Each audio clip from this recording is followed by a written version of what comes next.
apakah perlu orang dengan sajadah itu? Ya kan? Apakah perlu dengan sajadah? Setelah itu kalau ternyata menjadikan sesuatu menjadi tidak sempurna. Cuman kadang ada sebagian santri yang baik, mungkin ada ustadz datang dan sebagainya, langsung dikasih alas sorbannya. Sorbannya sudah bercampur ingus dari kemarin. Ini santri apa itu? Hah? Apalagi tadi sudah batuk berkali-kali. Sorbannya dikasih sama ustadznya. Akhirnya ustadznya mau nolak, nggak enak ini. Tapi tadi saya lihat batuk sama bersin sama, wah ini kacau ini kan.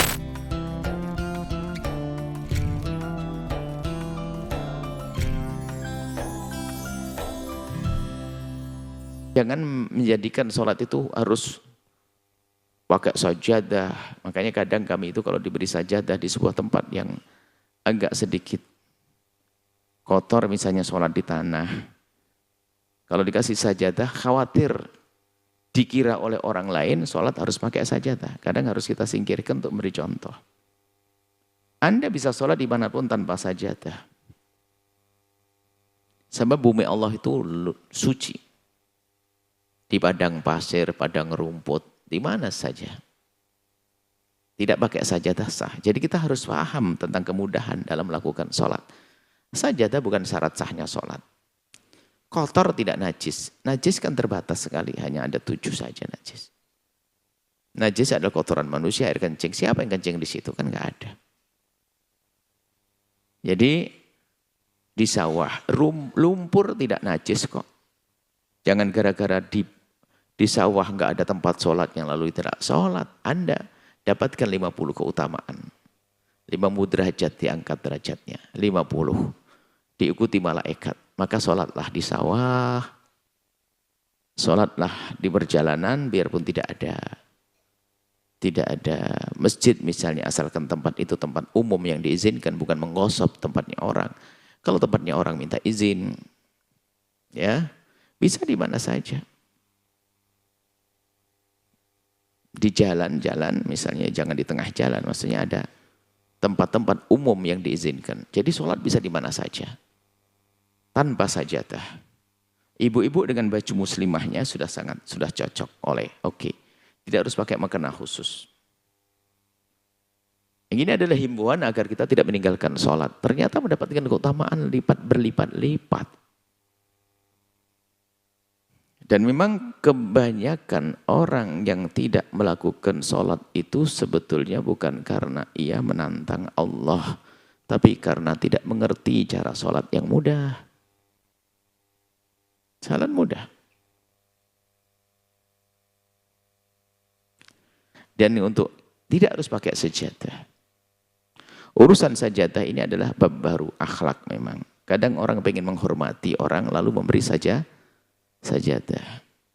Cuman yang memberi ini kurang perasaan. Dikasih bagian kaki yang sudah berbekas. Berarti orang suruh sujud di bekas kakinya begitu. Atau ini sajadah sudah 6 bulan nggak pernah dicuci.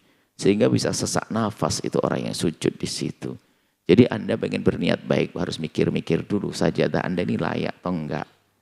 Cuman kadang ada sebagian santri yang baik, mungkin ada ustadz datang dan sebagainya, langsung dikasih alas sorbannya. Sorbannya sudah bercampur ingus dari kemarin. Ini santri apa itu? Nah, jadi kalau Anda ingin memberikan orang, pastikan nyaman bagi orang. Apalagi tadi sudah batuk berkali-kali. Sorbannya dikasih sama ustadznya. Ini pakai perasaan dong. Ya. Memberinya pakai perasaan, tapi setengah mateng perasaannya. Akhirnya ustadznya mau nolak, nggak enak ini. Tapi tadi saya lihat batuk sama bersin sama, wah ini kacau ini kan begitu ya. Atau tiba-tiba sajadah sengaja Anda hamparkan semula untuk diri Anda sendiri, lalu Anda hamparkan. Melintang semula bujur ke atas ke kiblat. Akhirnya melintang agar dibagi. Orang lain Anda kasih bekas kaki Anda. Ya. Ini maksudnya. Kemudian kadang sajadahnya terlalu besar. Melebihi daripada tubuh Anda. Orang mau nginjuk nggak enak, takut nggak diizinkan. Akhirnya sopnya menjadi tidak beraturan. Makanya kadang apakah perlu orang dengan sajadah itu? Ya kan? Apakah perlu dengan sajadah? Setelah itu kalau ternyata menjadikan sesuatu menjadi tidak sempurna. Apakah mungkin sajadah hanya mungkin karena takut bawah kotor, tanah, takut kesedot debu dan sebagainya, ya mungkin hanya sebatas untuk wajah dan kakinya saja, untuk hidung. Kalau kaki takut dingin dan sebagainya.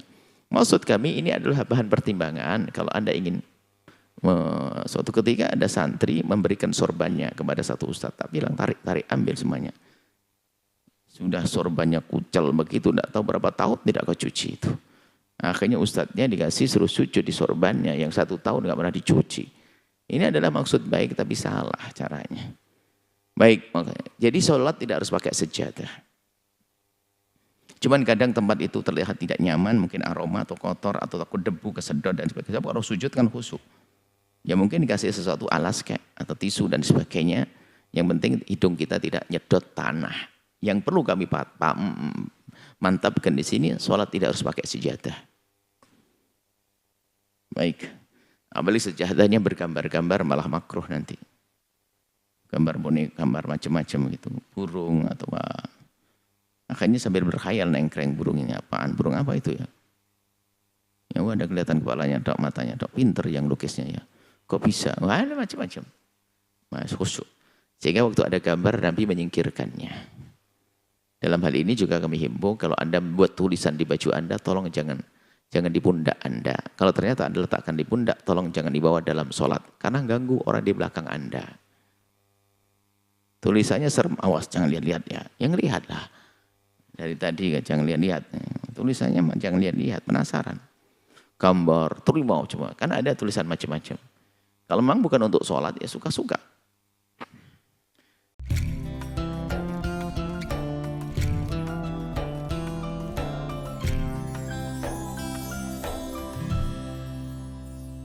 Sahabat Al-Bahjah TV, setelah menyaksikan video ini, jangan lupa bersolawat kepada baginda Nabi Muhammad. Shollu ala Nabi Muhammad. Allahumma sholli alaihi wa ala alihi wa sahbihi.